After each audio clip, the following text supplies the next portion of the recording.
I think sometimes it's really crucial to have a feeling for the hotel as well. You can make the biggest theory and they can explain you, but if you see it operationally, or if I go sometimes to a hotel, it is so important. Then you have these moments, which I personally love so much, when they look at you, it's like, I did not know that. Yes. Great, now you know. And it's like, oh my God, that makes my life so much easier. These are the moments I live for.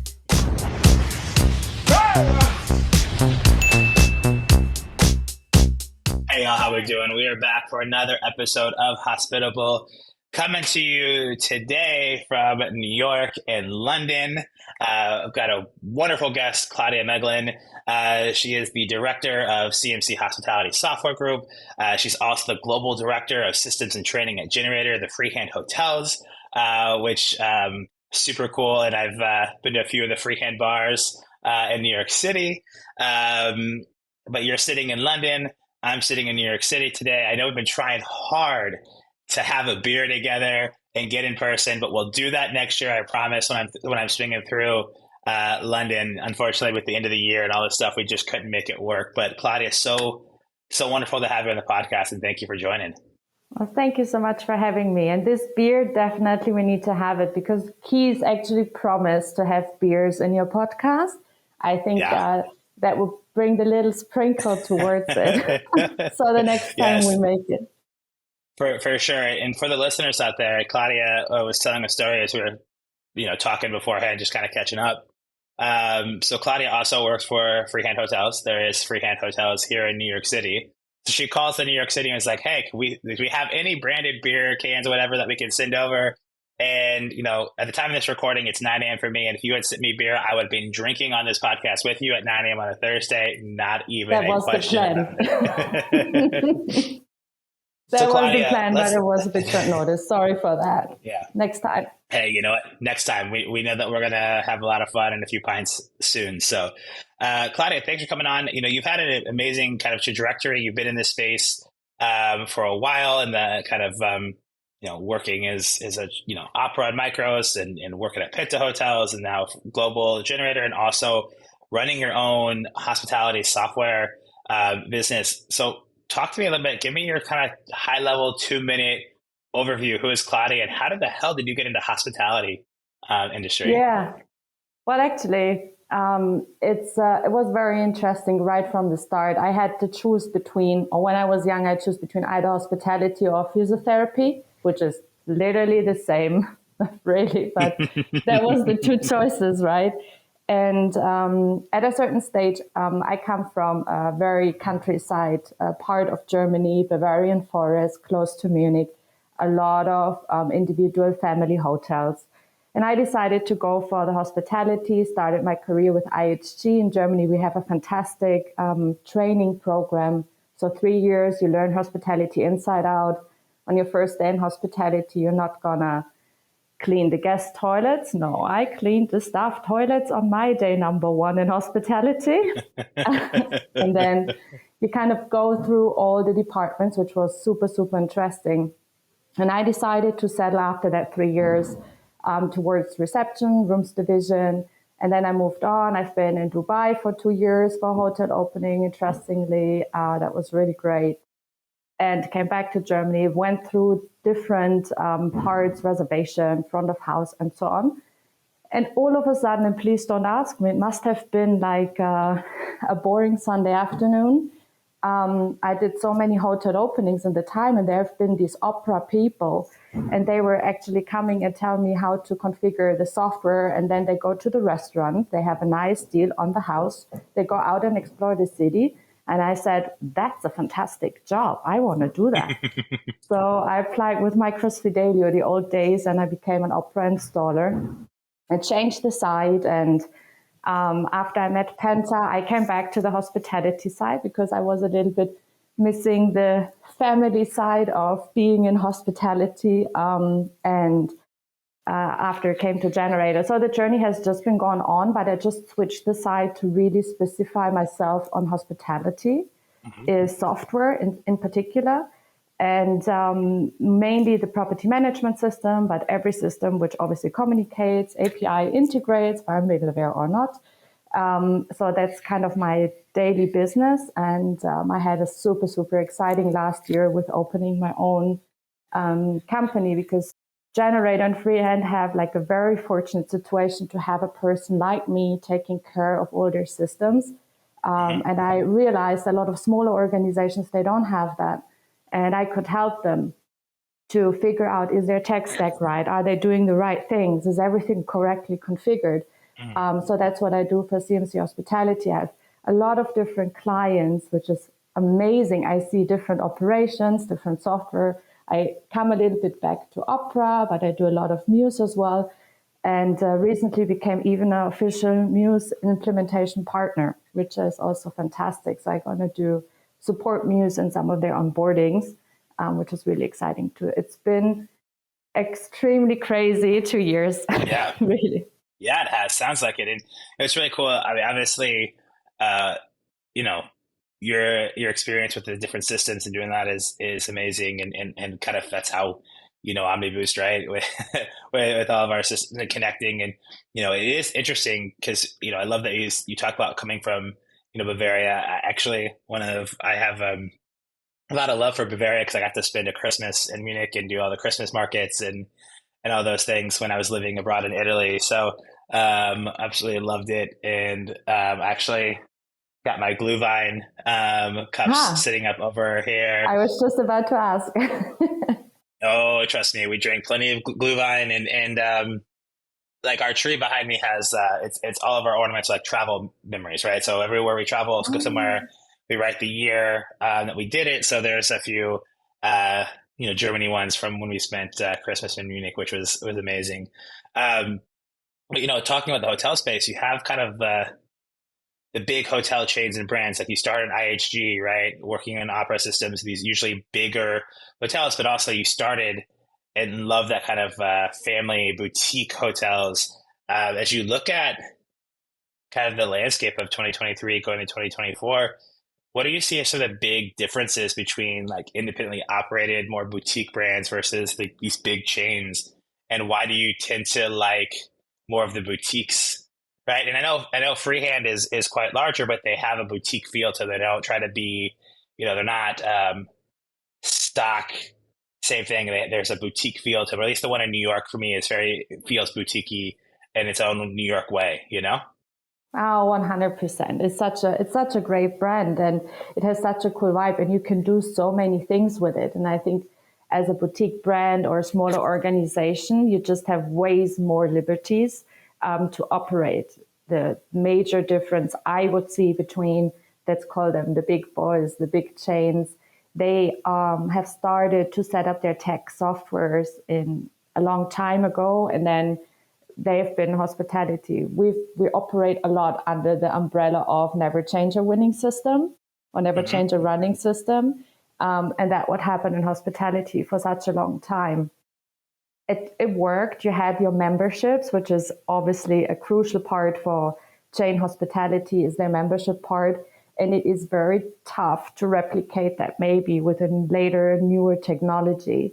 So that makes it very challenging. Whilst if you have a vibrant, cool, hip brand with, smaller hotels or not so many hotels in the chain, then you can do ways cooler things. You can push in different directions. You can do a little bit more try and error, which I think is a really cool thing to do nowadays on the hospitality market. You have marketplaces, you have integration partners, you try something out, it doesn't work.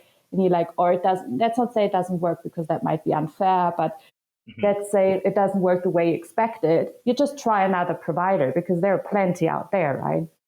And you have this liberty if you have a smaller organization. But if you're a chain and you implement something, you better make sure that works. That works the way you expect it. And this is why this is like moving a tank rather than having a little sports car just flipping around, right? In the industry. I think that's the major difference. Yeah, I love that. And so true. I mean, adaptability and speed is everything. And that makes a big difference in how the size and scale.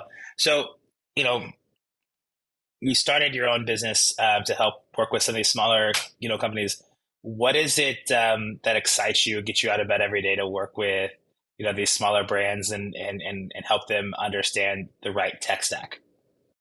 It's so interesting because it has so many different facets. So you go to different client, and every organization has different needs, and I think that is what makes hospitality so special, and that what makes my job so special as well. Because I have clients as a resort hotel in Ibiza, and I have a client who is a chain organization on Opera with Marriott franchise. And I have a client which is a villa. They only have one villa, like a massive villa with 5 bedrooms. And they're using Muse as well, and you're trying to help them. So to figure out their operations and to see how they operate their hotel or chain, and then to find a way to replicate it in the software, that the software is actually working seamlessly for them, effortlessly, that they can take away administrative work to automate processes as much as possible. That actually gets me out of my bed every morning trying to really help them. And sometimes if they have found their tech stack already, it's sometimes as well the matter of just looking into that if it have been configured the right way, because it does happen that you have, the system's getting messier. If you use it for a longer time, then you need to clean it up, and all these parts are playing a major role. And I don't know why that excites me so much. It just happened to be in my life. I love it. I mean, sometimes we don't understand what excites us. I mean, heck, Omniboost built a business on this, right? Helping connectivity and giving, more time back to humans to be creative in their jobs. And, the idea of this podcast, right, is how to make hospitality more human through technology. Yeah. What are the things that we can do with technology to allow more of that human interaction that you expect and want when you go travel? Yeah. And so I think it's fun to understand how those things work together. And as you said, there's so many different systems, but not all the time do those systems like to play nice in the sandbox. And you got to figure out how to connect them and how to configure them and how to make them automated better so that everything is clean and you're getting, like you said, gets messy over time. How do we make that smoother, easier, and not have issues at the end of the year, or, so on and so forth. So it's super fun. It sounds, having clients in all over the world and, Ibiza and things like that. I mean, hopefully you get to go visit and travel a little bit, because that sounds, doesn't sound like it sucks at all. Yeah, this is that little downside of, since COVID, you can do a lot of things remotely, and you definitely can. I do travel, of course, and I visit my clients, because I think sometimes it's really crucial to have a feeling for the hotel as well. You can make the biggest theory and they can explain you, but if you see it operationally, or if I go sometimes to a hotel, it is so important. If I just stand behind the reception desk and I watch them, the reception team, for, maybe a couple of minutes, 30 minutes max, I can already tell where they have issues or where they're not using the software the way they're supposed to use it. Mm-hmm. And then you can tweak it. And a lot of times it's like missing trainings, or then you have these moments, which I personally love so much, when they look at you, it's like, I did not know that. Yes. Great. Now you know. And it's like, oh my God, that makes my life so much easier. These are the moments I live for. And that's the whole point of, right, the software and things like that. So that's amazing. Yeah. As we look at 2024, you're in your role at Freehand and Generator, and then also with the clients that you have, we're looking at 2024. It's going to be an interesting year, I think, in this space. Everyone's trying to figure out, how do we do things smoother? More digital natives are traveling, or kind of getting into that workforce at Gen Z, starting to travel more for work. What are some of the big trends that you're seeing in 2024 from a systems type of perspective that hotels need to be either doing, paying attention to, or already starting to do, that you're going to see as like a big trend for next year? I think a big trend is, or for most of my clients personally, I'm working for, they are looking at improving their guest experience.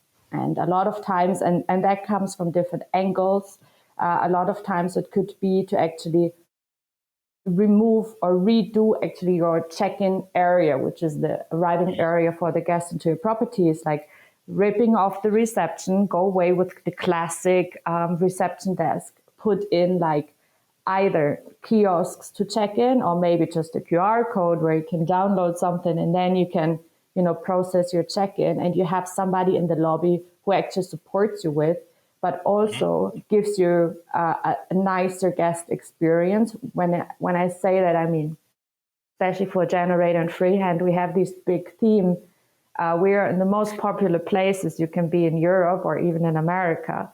And what we want to encourage our team is, if a guest asks you what to do in Los Angeles or what to do in Berlin, don't tell them to do the obvious. Don't tell them, to go to the most obvious touristical place. Tell them where you go on a Saturday to spend your day and how to have a fun day. And the entire aim most of the time is to really make or provide an experience to the guests. So they're walking out of your property and they're not saying, oh, I had a great weekend in Los Angeles or I had a great weekend in Berlin. No, they should go out and say, I had an amazing experience. This is what you're looking for. So I believe this is coming. Yeah. I love that so much. Like, I'm the same person. Like, I go in and like, if you tell me, like, you could have your little TripAdvisor little sign. If you tell me what I can Google, like you tell me somewhere I can go Google, I'm like, no, I want that like I want that local place and feel. And I love that so much because experiences are everything right now. Well, look, if I would visit you in New York and you would, take the day with me, you would not bring me to the most obvious points. You would bring me to your most favorite points. It's the same if you would come to me to London. We wouldn't do the most obvious. No, we would go to the really coolest places I've experienced to provide you with that experience. And that's what we're trying to tell the teams, to say, like, look, give that, like, behave like a friend would visit you and you would give them suggestion what to do. So I think that just creates a complete different environment for the guest as well, makes it a little bit more familiar. So they are feeling cozy. And then if the technology, you need to have time to do that with your guests. So the technology actually needs to cover the boring administrative thing. And, you can do that all whilst the guest is just typing in their details on a tablet and signing their registration card digitally, and it's saved to the guest profile. And then maybe they receive their key on their phone. And they just go up to the room and that was it. And in the meantime, they've actually had an amazing conversation with somebody from the hotel team. So that's what we're trying to train and push, because sometimes that doesn't come naturally, obviously. So it's a bit of a training we're looking for. So it's the guest experience. I think that will come more and more to revamp your front office check-in areas to make them cooler and nicer. That would be a big focus for next year for a lot of my clients. Yeah. I love that. So my wife's an interior designer for an Italian architect here in New York City. Might call her. Yeah. So it's funny because she just did a couple properties, one in New York and one in Alexandria. And when you walk in, the actual reception desk is hidden. You actually can't see it. So because they want you to like feel the space and look and feel, and then you have kind of the nice check-in, and they make it really smooth. You actually can't even see any of the computers. It's super clean, but they're able to easily knock everything out and then have that conversation with you. And it's not like they're looking at a computer talking, like, not looking at you. The computer's down here. You can't see what they're doing, but because they can look you in the eye and have that conversation. 100%. That was something that the hotel really wanted, was that experience. So I love that they were talking about that stuff, because that's what I'm hearing from her as well. Like, they're getting a lot of calls to redesign the front of the experience, that moment you walk in. And I think this is really interesting as we look at 2024, right, with the guest experience and, digital natives who want everything on their phone, but there's still those travelers that want that specific human touch, right? They want to go check in. They want to have somebody help them. They want to be taken care of. They don't want to have to like scan a QR code. They want everything to be, tangible, analog.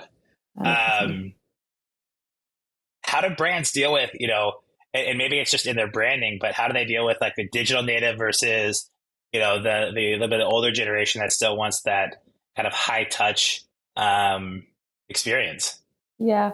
I think it really comes with what kind of brand the organization is and what's your guest clientele. So if you talk about brands like Generator or Freehand or anything which is like in this hybrid hostel, social hub, area kind of, these organizations, they have these people they don't really need to worry about. The coolest things they can find on the market, you do it, you will be fine. They're good.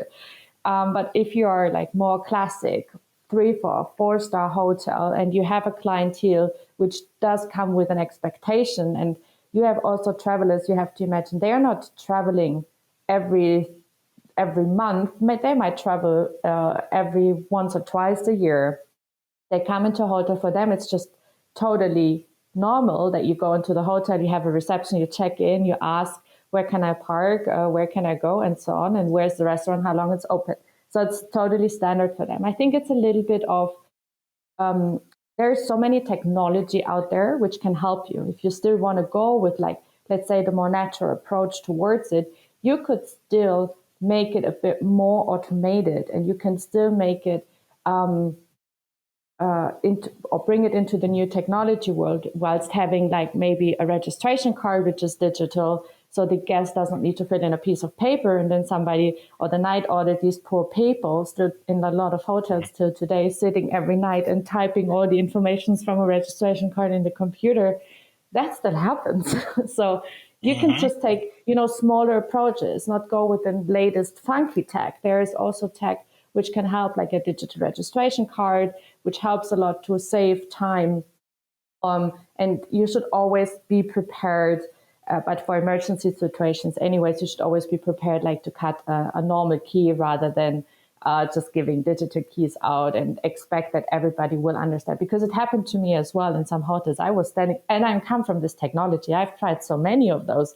And it happened to me. I was standing in front of a door, like, it's like, okay, how does that work now? So if you're not very familiar with that, do you need to touch it? Don't you need to touch it? Does that all go automatic? If you don't know, then it is a bit more complicated. And I think we need to be careful depending on which organization or type of hotel you are. But whatever it is, there is always something which can help you out, and use technology to free up time for your people at the desk.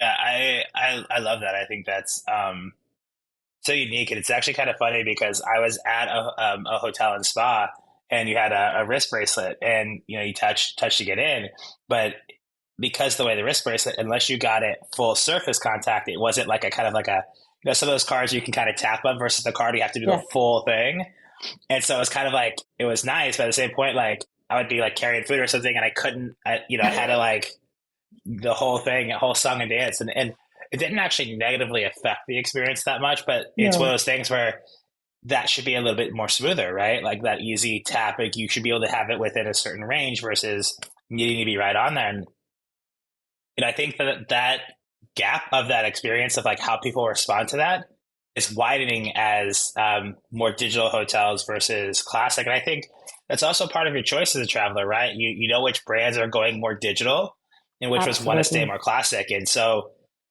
you kind of have to balance out what you expect in that guest experience and walking in. And as a guest, right, because a lot of people are back to traveling, there's a lot of people that haven't traveled in a while. Understand that a guest experience has changed in a positive way, but also in a way that might confuse you.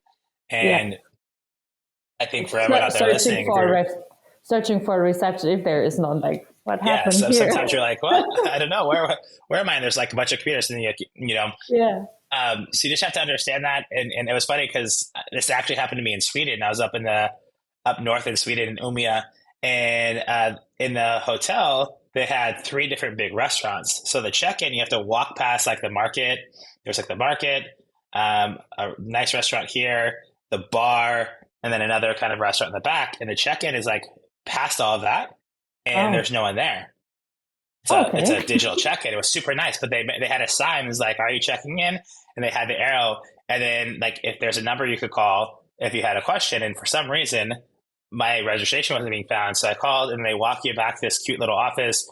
And we sat down, and she's like, "Oh yeah, here you go, boom, boom, boom," and they got me up, and they walked me upstairs. It was super, super nice. It was kind of fun, kind of a fun experience. I walk in, I was like, "Is this my hotel?" Like people Yeah, everywhere having dinner, and I kind of just like, oh, I'll just walk around and ask. It was super cool, but you don't know, and you walk in, you're like, I'm in the wrong place. Versus like yeah, I walk in, like I know I'm in the right place. I just got to find it.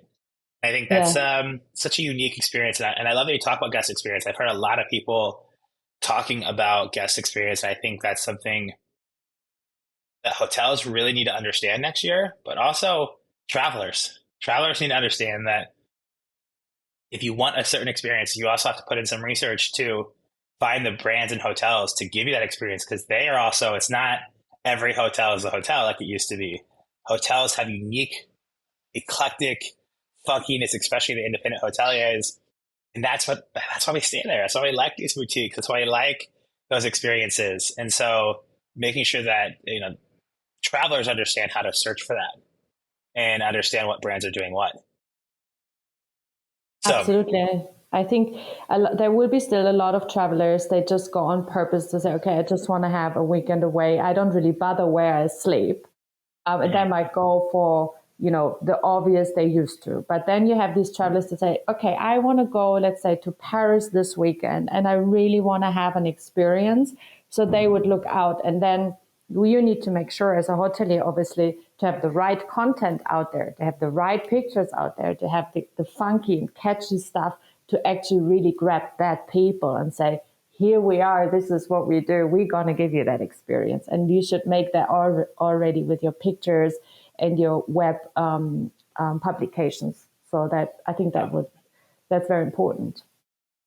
So as you're working with these clients and both at Generator Freehand and on your own, what are you training them on for next year? Like, we talk about guest experience is kind of the big trend. What are some of the big initiatives that you're working with them on training and saying, hey, these are types of systems, but here's how you need to implement those systems. Here's how you need to train. Like, what are some of the trends that you're running into, or what are the things that you're really working on for next year and getting people ready to rock for 2024 travel? Yeah, that unfortunately is not so exciting because we're still catching up after COVID, I think, in literally every organization. So it was a big shakeup and a lot of experience have been lost. So sometimes you really start from scratch. You have a lot of new people. They came in. Sometimes there have been handover missings. So it will be really a lot of going back to basics. And you have a lot of organizations, they do offer online trainings and online programs. So make sure that everybody's been through the online programs. And what I was looking for in specific or in particular from a training perspective, I think for a lot of organizations, it makes total sense to have champions on site in the software. So with Generator, I've done that last year, or it might be even 2 years ago. We made like a champions program. It was like an online training with me, and we walked through and we made like very, very specific training points, even something in configuration where the hotels would learn how to help themselves in case they have to. And then we, when they done, they got like a certificate and they're Muse champion. And I sent them a box with a lot of Muse merchandise. That was fantastic and they all loved it. But now, even though it was just 1 or 2 years, I can't really remember, to be honest, but I think half of the people are already gone. So, sometimes it feels like spinning the wheel again and start from scratch. And for other clients, is really sometimes going back to basic. So many new team members make sure that they actually do the trainings because they're operating and they've never done software trainings. And Yeah. that shouldn't be the case. Like learning from somebody who's not also very experienced as well Yeah. leads into a problem. So if whatever software it is, and all of them nowadays have trainings material available for online watching on demand whenever feels comfortable and fits in, I would recommend everybody to make sure that everybody who works at the desk with the computer, with the software, needs to be through that training session because otherwise it will turn up in a problem. Yeah. I love that kind of the back to basics. And I think Unfortunately. yeah, but I think that's not a bad thing too, because when you look at some of the technology and the way it's changed, like if you talk to people who used to work, like, front desk back in the old days with the old on-prem systems, you had all the hotkeys and like that knowledge got lost versus a lot of Yeah. the new technology now, it's like simple clicks of a button. You don't need to learn 50 different hotkeys that get lost if I leave tomorrow. It's like, you're making that system, we're moving that to make it smoother, easier, so it's one button and you're back to talking to the guests, right? We talk about that guest experience. So I think the technology has come a long way. Working with, we talk Muse here, we have a lot of different partners on the PMS side and POS side and accounting side. And, what we love to do is help make that all smoother. And how does that just turn on with a click of a button so that you don't have to think about all those things? I think the technology has come a long way as well to help make it. So I like that. I like this idea of back to basics. I do think 2024 is going to be a very unique and interesting year in the hospitality space, specifically hotels. Yes. As a lot of the chains are, especially here in America, where there's still a lot of on-prem old technology that is changing into the cloud. I think Europe has moved quicker to the cloud adoption for PMS systems. Yeah. So it's going to be interesting to see how those kind of changes happen. Well, frankly speaking, I think 2023 in that sense kind of blew my mind a little bit. I was really surprised to see bigger organizations now actually taking that step and really go into a new time, like the Strawberry going with a new PMS provider. And then you have bigger organizations. I mean, even Marriott is considering to get rid of Marsha. That blew my mind. Like, I could not believe it. That they would ever come. Nobody would have ever believed that. So I think this is a really, really interesting point now that even the big organizations, and we talked about that in the beginning, right? It's very complicated for them to renew their tech stack. But somehow they are now going into that space. And it might have been COVID that they had time to research and find out and watch the space, and maybe, because usually you're always busy, and it's such a big effort. You can't imagine for a big organization to change the software is a nightmare. And they're doing it now. And I'm super excited to see that and even coming more, very likely. Yeah. To be honest, and I know I haven't been in the hospitality game for super long, but I think that the evolution of the POS and accounting side of things and the adoption of getting new POS systems in realized that the PMS system needed to be updated. And so that's where I think a big push is on a number of different systems, other systems that you need to run the hotel. And then you realize that the big main thing, the PMS, is the thing that's clunky. And I think having the time to take a step back and realize that, having a time to take a step back and research, having implemented the other things like, okay, we were able to do this smaller scale on the POS side. We're able to do it without as many headaches as we thought. It's going to be interesting. I think you're right. 2023 was very unique. I stepped into this world fully in 2023. It was like everything's changing, and I was like, wow, drinking from a fire hose. And now it's like 2024. I love that you bring up back to basics and guest experience, because I've been talking to a lot of different people through this podcast and through my role at Omniboost, and everyone's saying the same thing. And it's how do we simplify process to bring it back to the basics? How do we let technology do the work for us? Because we started creating all this technology, we're laying it on top of each other. It's like, this helps you do this thing. You got to switch to this system, do this thing, and this system do this thing. Why can't one system do it all? Right?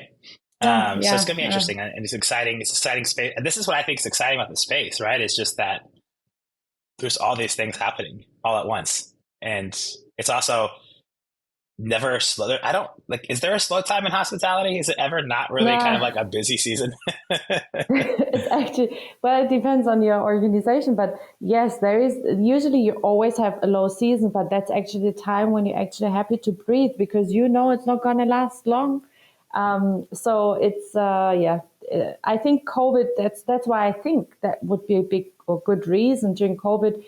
People had time. They had time to research. They had time to investigate into software where you're usually doing a normal operations. You don't have much time to really do that. And that might be a reason why now there is a lot of changes coming across. We took a little bit of time, recovering money and getting in budgets. And now it's a good time to really rock and roll and get the changes over and go on to that. And I just want to say one more thing to what you said, making the systems work for you. Everybody talks about AI, and I love it, and I do use it.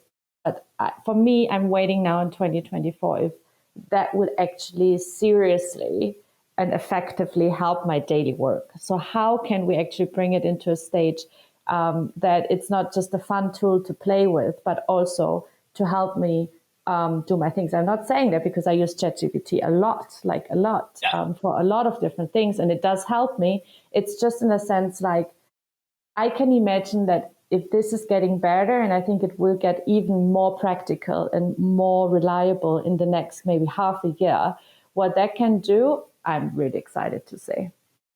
Yeah, me as well. And, we're playing around with some different, we're an automation company, right? That's what Omniboost does. We're playing around with some different fun things that we're testing out as well.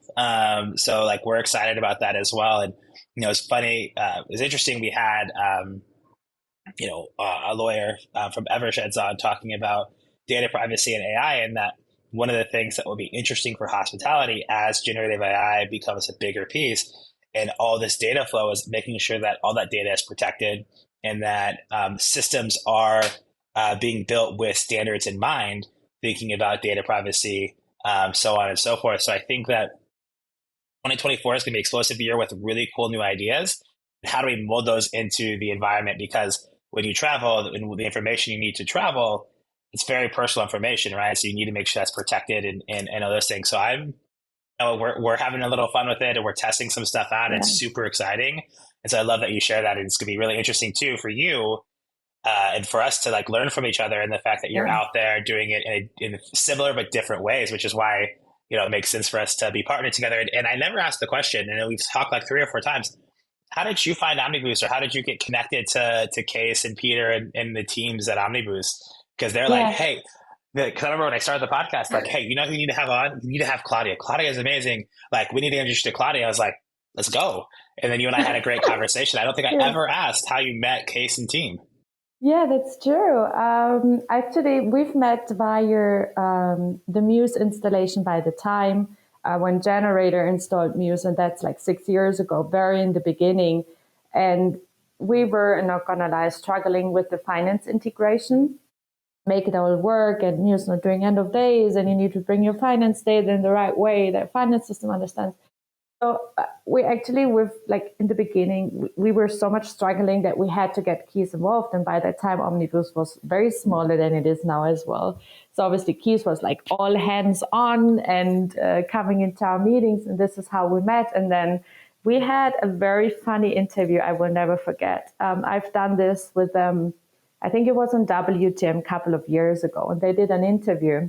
And we did it in the big hall. And the sound was so bad that they actually had to re-record my voice, and then I had a Dutch accent, and I was laughing like hell when I saw that interview the first time. You need to check it. It's somewhere on YouTube. There is an interview with Omniboost and me in a hall, and then I have undertitled. I'm undertitled, and I have a Dutch voice. Oh my goodness, that's hilarious! Really, I will go look it up right after this. Don't you even worry. And that's awesome. Like I forget that Generator is like an OG, like original customer. Yeah. And the funny thing is 6 years later, Omniboost has grown a lot and Case is still, sometimes I have to like pull him back because he'll jump in and he'll get all excited and want to be all hands on. I'm like, Case, like, that's what we're here for. We got a team for this. Like, he gets so excited to like, and that's what he does best, right? Like that's like, for those out there listening, if you don't know Case, go check his interviews that we've had. Like he gets so excited about problem solving and thinking creatively and coming up with new solutions. Like he wants to be involved in hearing a problem back. We can build that. We can fix that. We can do that. It's amazing. I think it's his mentality because we had so many problems in the beginning, and then I always called Keys and I said, Keys, I got a problem. And he's like, okay, tell me. And then I said, you can fix it, right? And he's like, I will never say no to you. Of course I can fix it. So, and this is literally how the relationship started. And so whenever I have a problem now, I just call him and he cannot say no because he told me one day he will never say no to me. So here we are. Here we are. Well, I love it. And it's exciting to see what you're doing. And I love that you get to have an amazing opportunity with Generator and, really taking that experience, but also launching your own business and helping those who don't maybe have the organizational size to have that in the part of their structure to still have that. I think that's really cool and really excited to see what you do in 2024. And obviously, I'm sure we'll be in touch as you do more things and need Omniboost help. So we're excited that you're a part of the Omniboost family and network, and super excited that we've had so much history together, even though it was pre my time. But I know like that energy from Case that you bring, because I met Case almost 4 years ago now, and we met through a program, and I always joke. I tell people, he told me like right after he met me, we had a meeting, and he's like, "One day I'm going to hire you." Yeah, if he And says it, 3 years later, he finally did. It took him a little while to convince me, but he did. And it's that mentality and mindset that really, it's hard not to like him and want to work with him. I love the energy, but I love the energy of the entire company. It's like such a technical focused company. Doing middleware is like sometimes not the most funkiest stuff, especially for finance software. But your people are just absolutely amazing. Whenever I deal with you guys, and we literally, whenever I do an onboarding, I always need somebody from Omniboost. If it's finance, if it's POS, there's always somebody needed from Omniboost. Yeah. And luckily, I know my people. I skip the queue. I know my people. Yeah. Well, it helps when you're one of the OGs and you know everybody. Yeah. We started out as a middleware company. Now we're a platform, and it's amazing to see how far we've gone. Like at base layer, we still do integrations. We still help tie the loops, but it's fun to see how, again, the systems and technology has changed. And that's why I love talking these trends. It's just like so much stuff that's going to come and changes to happen. And we're excited to be on that journey. And I think what makes Omniboost special is our energy and our willingness to serve. And just like, we're a smaller company, 35. We're going to 50 people next year, but we're fast as hell. We're adaptable, but we're cranking, and we're excited to step up in a big way in 2024. Expanding your product as well, so that's great and amazing to see. Product team. We have an office in New York City now. We got some team members here with me, so I'm no longer on an island, figuratively and literally. So yeah, we've got some cool stuff happening, and it's all thanks to people like you and our network who believed in us from day one and gave us a chance to solve some problems. So I appreciate you for that. I'm excited to see what you do. And I promise when I'm in London next, which is in a couple months, we'll grab a beer and we'll also record some more like chilling content. We'll talk some travel stories, maybe some best and worst in class, some travel stories over some beers. I think that'd be a fun episode, and get a few other people from the London area, and we'll maybe do it at the hotel. Get a few mics going, get a few beers going, roll around. I think it'd be a little bit fun. I'm in. I can't wait. Definitely. Awesome, Claudia. Well, I appreciate you. Thank you so much for joining. How do people find you? Where should I direct them to? Where do they go to get in touch with you? LinkedIn. Hit me up on LinkedIn. Definitely. Excellent. I will make sure to link your LinkedIn profile in the show notes. All you got to do is click it. I can tell you, if you have any questions at all, Claudia is the person to go to. Even if it's just asking a simple question, she's got you. She is amazing. Claudia, once again, thank you so much. Have a wonderful holiday season. I will see you in 2024 for that beer. Yes, definitely. Can't wait. Merry Christmas to you. Thank you so much. Everyone out there, please remember to be a tier 1, like, subscribe, rate, review. All those things happen. Make this podcast is what it is, and share it to the world. So thank y'all out there for listening.